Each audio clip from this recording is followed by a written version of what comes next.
भारत को हिंदू देवी देवताओं की जन्मभूमि कहा जाता है और पूरे भारत के हर हिस्से में किसी न किसी भगवान के पैदा होने की कहानी बताई गई है। चाहे फिर भगवान राम हो या फिर कृष्ण कन्हैया, जिन्होंने अवतार लेने के लिए भारत को चुना। ऐसे में अक्सर हमारे दिमाग में ये सवाल आता है कि हिंदुओं के सभी देवी देवताओं का जन्म भारत में ही क्यों हुआ। ये प्रश्न कई बार जीके में भी पूछा जाता है और कई बार आपसे किसी परीक्षा में भी पूछ सकते हैं। इस सवाल का उत्तर जानने के लिए आपको सबसे पहले भारत के प्राचीन इतिहास में जाना होगा। इसका उल्लेख आपको हमारे पौराणिक ग्रंथों में भी मिल सकता है। आज भारत जितना है, हजारों साल पहले उससे कई गुना ज्यादा बड़ा था और उस भाग को जम्बूद्वीप के नाम से जाना जाता था।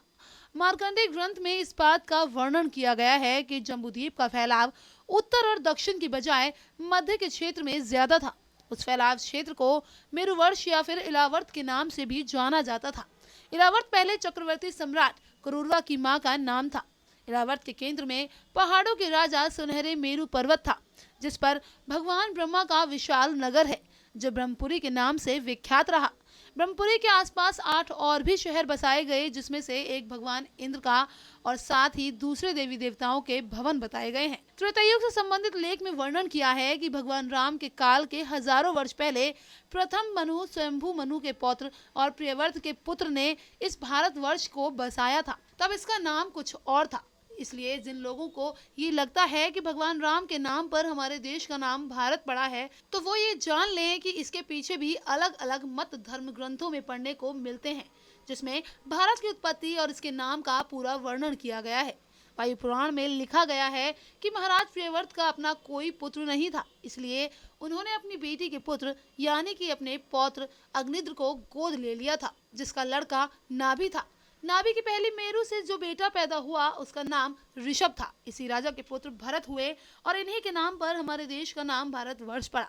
वहीं एक मत के अनुसार पुरुवंश के राजा दुष्यंत और शकुंतला के पुत्र भरत के नाम पर हमारे देश का नाम भारत पड़ा है। प्राचीन काल का भारत देश बहुत बड़ा था और इसमें कई बड़े देश जैसे पाकिस्तान, अफगानिस्तान, श्रीलंका, बांग्लादेश, भूटान, नेपाल, ईरान, इराक और चीन के कुछ भाग भी भारत के अंदर आते थे। यही अखंड भारत आर्यव्रत के नाम से भी प्रसिद्ध था। ऐसा नहीं है कि हिंदू मंदिर सिर्फ भारत में ही देखने को मिलते हैं। दुनिया के ऐसे कई देश हैं जहां प्राचीन मंदिर के प्रमाण मिलते हैं और ऐसी कई जगह हैं जहां आज भी सनातन रीति रिवाजों से पूजा पाठ किया जाता है। थाईलैंड के राज परिवार पर सदियों से हिंदू धर्म का गहरा प्रभाव रहा है। वहाँ के लोग ये तक मानते हैं कि थाईलैंड के राजा भगवान विष्णु के अवतार हैं। सनातन भावना का सम्मान करते हुए थाईलैंड के राष्ट्रीय प्रतीक भी गरुड़ रखा गया है। इंडोनेशिया के जावा में प्रमानन मंदिर प्राचीन जावा का सबसे विशाल हिंदू मंदिर है। आपको हमारी ये खबर कैसी लगी, हमें कमेंट बॉक्स में जरूर बताएं। ऐसी ही लेटेस्ट खबरों को जानने के लिए हमारे चैनल को लाइक करें, सब्सक्राइब करें, साथ ही बेल आइकन को प्रेस करना ना भूलें।